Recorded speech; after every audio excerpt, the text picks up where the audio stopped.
Welcome to Sensible Secondhand Reviews, the series where we look at practical and sensible cars that you can buy for a budget of between £1,000 and £5,000. This is a 2019 Vauxhall Viva 1 litre SE. But is it any good? Should you care? Let's find out, shall we?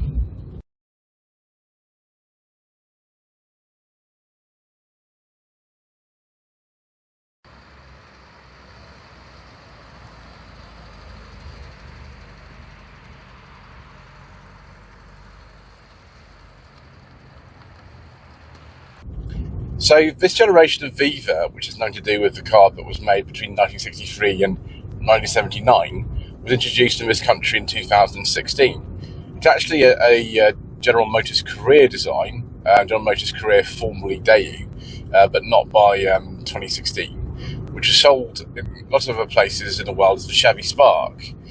That car looks a bit different from this. It has the door handles in the rear pillars. This has normal door handles, and it actually does feel a little bit like a sort of a day product for the 2010s, which of course is sort of what it is. The only engine available in one of these was a 1 litre 3-cylinder with 74 horsepower, and it's a version of what's called the General Motors small gasoline engine, SGE, which is also used in things like the Vauxhall Adam and the Vauxhall Corsa, albeit in turbo form. This is a non-turbo unit. 0 to 60 I think is 12.3 seconds in this. It's not the fastest or the slowest. When my father-in-law, who's a die-hard Vauxhall enthusiast, actually drove one of these a few years ago, he thought it was quite quick, and for some reason this little 3-cylinder is quite quick. It does feel quite urgent. Ride and handling seem quite good for a little city car like this. I certainly am enjoying kind of throwing it around these country lanes in Berkshire. Brakes feel good, very positive. Actually, the way this car drives is actually one of its main features in terms of being positive about it.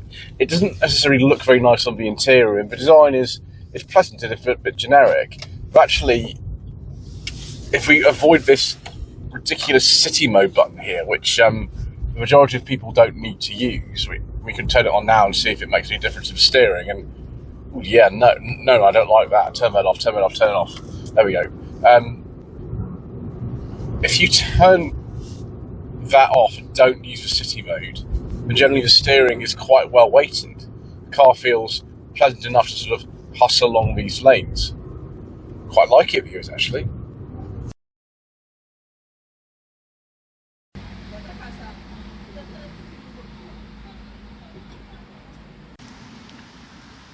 Right, viewers, the Vauxhall Viva, and no, not the Viva from the 60s and 70s, one that is based on a design that was, I think, co-created by General Motors Career. So this car was sold in some of the markets as the Chevy Spark, and then in Vietnam as the VinFast, I think the first VinFast model ever. In this country it was sold as the Viva from 2016 to 19, and as the Opel Karl in other parts of Europe. I think maybe calling it the Vauxhall Karl would have been a little bit strange, which is why they probably decided to call it the Viva. So, interesting little car, quite spacious for the size of it, competing really with things like the Peugeot 108 and the Kia Picanto, things like that. This car has actually done one of the highest mileages probably of any of these. It's done 77,000 miles. There are a few kind of little marks and things on it, but actually it's not too bad considering the mileage of it. This is one of the last ones. They finished production in 2019 because Opel and Vauxhall at that point were no longer owned by General Motors. This is a General Motors design through and through, down to the engine and the platform and everything like that. So they kind of wanted to stop having to pay licensing every single time they made one of these.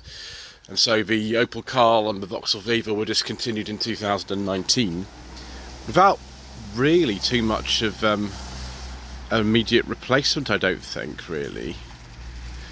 So the boot on this is a little bit bigger than something like a 108. It is around 206 litres. Parcel shelf though is so small it doesn't even have any points where it attaches, which is common in a thing like this.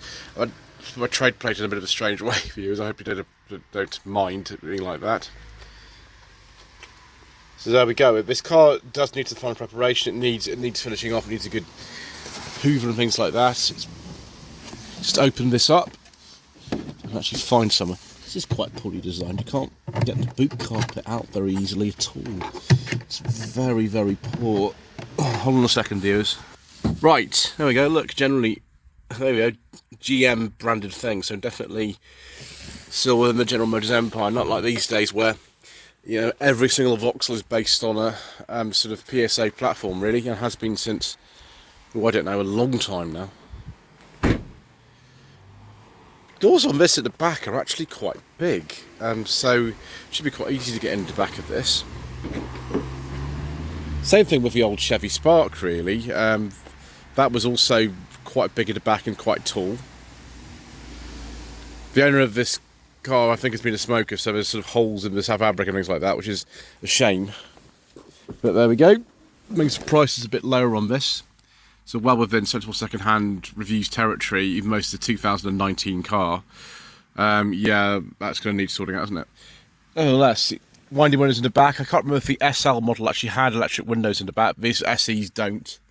The SE was the more popular model. There were various sub-variants of the SE. Cup holder down there. We've actually got 3 seat belts in the back. Yes, we have. That's good. Big sort of plastic door card as well, but that's not really a big problem. If you were buying a Chevy Spark, by the way, the door handle's actually where that quarter light is, which means the design is, well, a little bit more interesting, perhaps. I don't know, depends what you really are into. Right, it's not too bad getting in and out of there, that's fine. The car's so tall, headroom, her legroom is fine. Doors are very light though, and the handles do feel a little bit of a light side. We've got various bits and pieces that are very familiar with other General Motors cars. We've got the headlamp switch from Astra J, along with the, you know, the wiper stalks, steering column and things like that are very similar. But these things on there look very, very GM career. They look sort of ex-Chevy, sort of ex-Daewoo. And the fact also this car comes with a separate fuel release down there sort of gives away the fact that it's not a European designed car. City button there for making the steering even lighter than it already is, which I don't really need to use, but it is there if you do.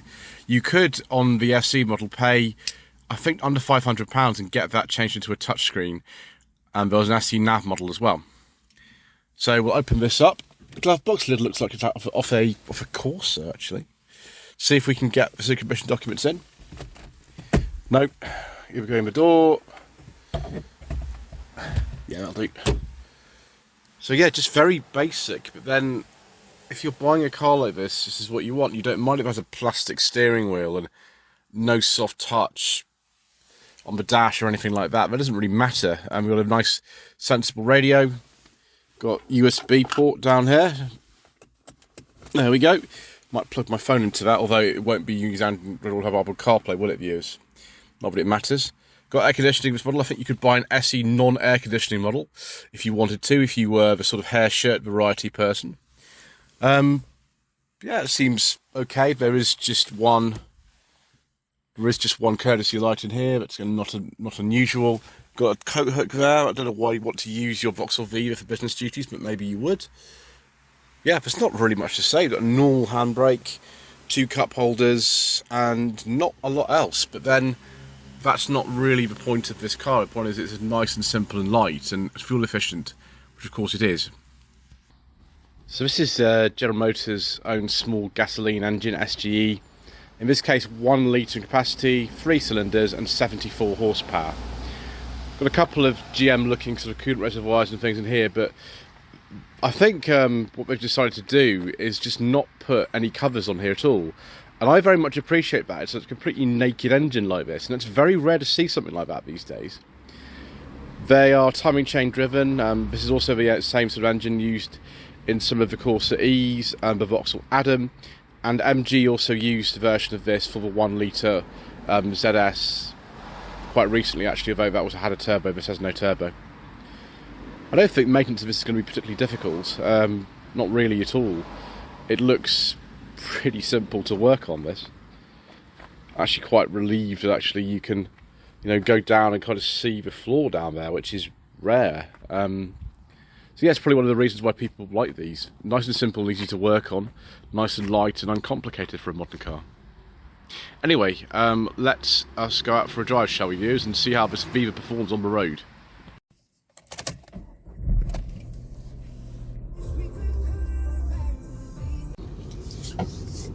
So most variants of the Viva in this country came in SE specification. There were various sub-variants. There was an air-conditioned version, which this one is, also one with navigation, and an SE Plus model. The SL model was most desirable. That came along like a little bit later than these, and it allowed the option of an automatic gearbox as well. You've got things like, rear electric windows in one of these. This doesn't have any of that sort of stuff. The majority of the Viva buyers, though, would be perfectly fine with this SE model, which has pretty much everything you need and nothing you don't. Some of the touch points in here are the General Motors switchgear, such as steering column and these stalks, and even things like the headlamp switch. They're all straight out of a Corsa E and an Astra J.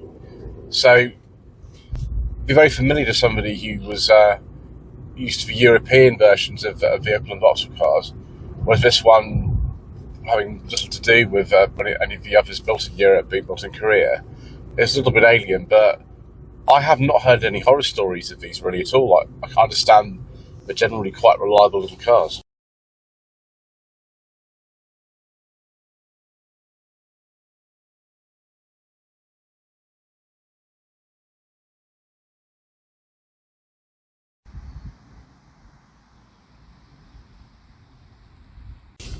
So thank you ever so much once again for watching. Please don't forget to subscribe to the channel, like this video and leave a comment below.